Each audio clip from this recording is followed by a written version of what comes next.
Handyman, postmaster, ferryman, surveyor, general store clerk, pro wrestler, lawyer. Talk about a resume. Mastering just one of these is hard enough, but this guy who crushed them all. He was truly a unique character. And his final job title?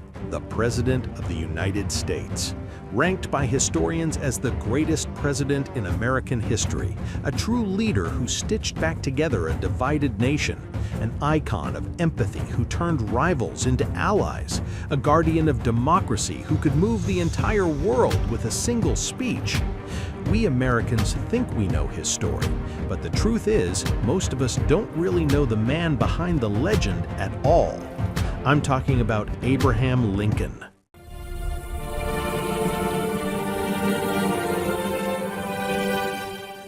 He was born on February 10, 1809, in a solitary log cabin deep in Kentucky. His family came from British working-class roots, and they only stayed in that cabin for about 2 years. His father drifted between jobs, farming, carpentry, hired handwork.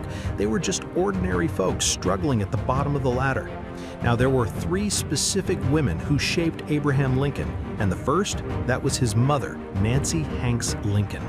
If you look at her portrait, you see a woman who looks intelligent, beautiful, and calm. Since Lincoln couldn't go to school, she was the one who taught him how to read. But tragedy struck in 1818. Nancy died of something called milk sickness. You see, cows would graze on toxic plants like white snake root. If you drank the milk from a cow that ate it, you got sick, and back then, there was absolutely no cure. Before she passed, she left him with these final words. "My dearest Abe, this Bible was passed down to me from my parents. It's worn from reading, but it is our family's greatest treasure. I would rather leave you this one Bible than any plot of land in the world." If Lincoln's father had one true talent, it was marrying up. After Nancy passed away, he remarried, and that's how Sarah Bush Lincoln entered the picture. Now, Sarah was another remarkable woman. She couldn't read or write herself, but she spotted Abe's potential immediately and dedicated herself to nurturing it. See, his father was uneducated and actually hated seeing Abe with a book in his hand. He'd get furious. But Sarah, she stood her ground, fiercely protecting Abe so he could keep teaching himself. His dad had one goal: raise Abe to be a farmhand, nothing more. He even hired him out to work as a laborer on other people's land. That was the breaking point. At 22, Lincoln decided he'd had enough. He left home to strike out on his own. Of course, freedom didn't mean instant success. He started with grunt work, manual labor, store clerk, postmaster, surveyor, until finally, through sheer will, he taught himself the law and became a lawyer. When you look at his trajectory, it's fascinating. Even when he was doing manual labor, he was steadily climbing. Everywhere he went, people respected him, vouched for him, and pushed him toward better opportunities. But here's the kicker. He never had a single day of formal schooling. He was dirt poor, living in the Kentucky backcountry where books were as rare as gold. So he read what he had: the Bible, Shakespeare, and Aesop's fables. But he didn't just memorize them. He read Aesop over and over, squeezing out every drop of wisdom and life lessons. That depth is what made him special. Through that intense grind, he mastered the art of speaking, gained wisdom, and most importantly, learned how to read people and persuade them. Now, let's talk about his mindset. Remember, he came from extreme poverty and an uneducated father. Usually, when someone pulls themselves up by their bootstraps like that, they fall into a specific trap. They start thinking, "Man, I must be special. I became a lawyer despite that trash background. Is that guy even my real dad? I'm way too good for where I came from." Trust me, I've met plenty of folks who actually talk like that. But Lincoln, total opposite. He never thought he was better than anyone. He genuinely believed he had more to learn and that everyone around him had something to teach him. Most people can't handle that kind of humility. Why? Because it usually crushes your ego. You get swallowed up by inferiority complexes. But Lincoln flipped the script. He used that humility to learn from everyone, understand them, and eventually figure out how to outmaneuver and win. Think about the technical stuff, drafting legal documents, procedural rules. He learned it all from books without a mentor or practice runs. That is insane. His true genius was mastering practical skills just by reading about them, and he did it better than the pros. It wasn't just hard work. His ability to analyze and apply information was simply off the charts. Living a life that poor and that hard, imagine how many raw deals he got. How many times did he have to do work he hated or that was just plain unfair? But here's the thing about Lincoln. Even if he knew he was getting ripped off, once he accepted the responsibility, he delivered 110%. Let's say, hypothetically, I borrowed $1 from you. I say, I'll work it off. Then you tell me to paint your entire 2-story house. That's a $100 job for a $1 debt. You'd be furious, right? Lincoln got mad too. He wasn't a saint, but he would paint that house so perfectly that no one could find a single flaw. And then, only after finishing, he'd probably mutter, "What a cheapskate." That is what made him scary. It wasn't about submission or being a pushover. He never used the unfairness as an excuse to give up on his dreams. Instead, he'd work even harder, using that labor to build his physical strength. He turned every disadvantage into an asset. You know, despite the legend, Lincoln wasn't made of stone. He carried deep scars from his childhood. He was a man prone to deep melancholy and loneliness. He didn't wear his past struggles like a badge of honor. He barely spoke of them. He viewed it as a personal wound. But what made him formidable was that he acknowledged that pain and mastered it rather than hiding from it. His sister, who had always been his rock, died in childbirth. His lifelong longing for his mother and sister wasn't just about missing them, it was a mourning for the happy childhood he never really had. If only I hadn't been born poor, if only Mom hadn't died so young, my life could have been so different.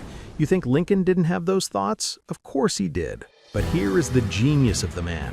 He didn't deny those dark thoughts. He accepted the cards he was dealt, but he refused to let them fold him. The tragedy didn't stop there. He found his first true love, a wonderful woman. They were planning a future together, and then typhoid fever took her. He was absolutely devastated, so much so that friends worried he might take his own life. But catch this, even in that pit of despair, he never used his grief as an excuse to drop the ball. He was studying for the bar exam at that exact time. Most people would have quit. Lincoln, he mourned deeply, yet somehow he still walked in and passed that exam. Now, cynics might say, is this guy a robot? Did he even love her? How can you study law when your heart is supposedly broken? That right there is Lincoln's superpower, the ability to carry the weight of the world's grief and still get the job done. Back when Lincoln was practicing law, a massive legal battle broke out between huge corporations. Now, Lincoln was just a country lawyer in Illinois, so normally he wouldn't get within a mile of a case this big.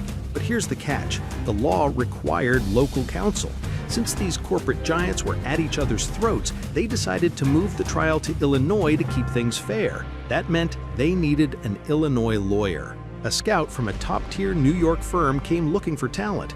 They asked around, who's good here? And someone pointed them to this unknown guy with zero credentials but raw, undeniable talent. The scout knew his stuff. He talked to Lincoln and realized this guy is the real deal. So, against all odds, this humble country lawyer got drafted onto a dream team for the trial of the century. But then the rug got pulled. The venue changed to Ohio. Suddenly, Lincoln was useless. They hired a local heavyweight instead, a brilliant, albeit prickly lawyer named Edwin Stanton. Lincoln, not knowing he was out, showed up ready to work. Stanton didn't just ignore him, he loudly asked so everyone could hear, where did that long-armed ape come from? They left him in the dust. No sorry, no explanation. They basically treated him like a nuisance and walked away, leaving Lincoln standing there, humiliated. Most people would have stormed off in a rage, but Lincoln, he stayed. He went to the court every single day and watched the trial from the back. Now, you might think I'd watch too just to see them fail. Usually people watch to criticize, thinking I could do better, or look at that mistake. But not Lincoln. He was there to learn. He thought, wow, so this is what a college education gives you. He studied Stanton's every move, using that humiliation to fill the gaps in his own self-taught education. Years later, President Lincoln appointed that same man, Stanton, as his Secretary of War. He was rocky at first, but Stanton eventually grew to love him. When Lincoln was assassinated, it was Stanton who led the manhunt. You see this in the movies. Stanton was so devastated and enraged by Lincoln's death that he went scorched earth, executing anyone even remotely involved. He got a lot of hate for it, but it came from a place of fierce, overwhelming loyalty to the man he once called an ape. The third woman who shaped Lincoln's destiny was his wife, Mary Todd Lincoln. Her background, total opposite of Lincoln's. Her father was a banker and a politician, big leagues, and Mary herself was highly educated, which was incredibly rare for women at that time. She was American royalty. Lincoln was a peasant. Get this, her childhood dream was literally to become the First Lady. She actually dated Stephen Douglas first, the guy who later ran against Lincoln for president. She managed to date 2 future presidential candidates. That is some serious talent. But let's be real here. On paper, Douglas was the catch. He was successful, charismatic, and built like a tank. Rumor has it he'd take his shirt off during speeches, looking like the 19th century Arnold Schwarzenegger. Lincoln? He was just a lanky nobody. Yet she dumped the superstar Douglas and chose Lincoln. And the crazy part? On their wedding day, Lincoln pulled a disappearing act. He didn't show up. He got cold feet. Her family hated him and he felt unworthy, telling her, "I'm not the guy for you." But Mary, she was relentless. She said, "No, it's you," and basically dragged him to the altar. Now, Lincoln was already in politics in his 20s. That's when he built his brand, Honest Abe, the man of the people. But let's be honest, for a guy with his background, getting into the state legislature was a miracle. Becoming a national figure, that was a pipe dream. But when he married Mary at 31, everything changed. She defied her family to be with him. And just like that, Lincoln upgraded from a log cabin to a mansion. Suddenly, he's a socialite. Mary was his ticket to the big leagues. She introduced this country lawyer to the high society friends he needed to advance his career. Don't get me wrong, Lincoln had the talent. He could charm a farmer and a senator in the same breath, but without Mary opening those exclusive doors, he never would have had the stage to show off that talent. Now, Mary wasn't easy. She was high maintenance, sensitive, and spent money like water. There are tons of stories about Lincoln suffering because of her temper. People assume they had a bad marriage, but that's not the whole story. She was difficult, yes, but Lincoln remained loyal and grateful to her until the end. She might have been arrogant to others, but to Lincoln, she was her biggest cheerleader and utterly devoted. Without Mary Todd, there would be no President Lincoln. She was the backbone that held him up through the hardest job in the world.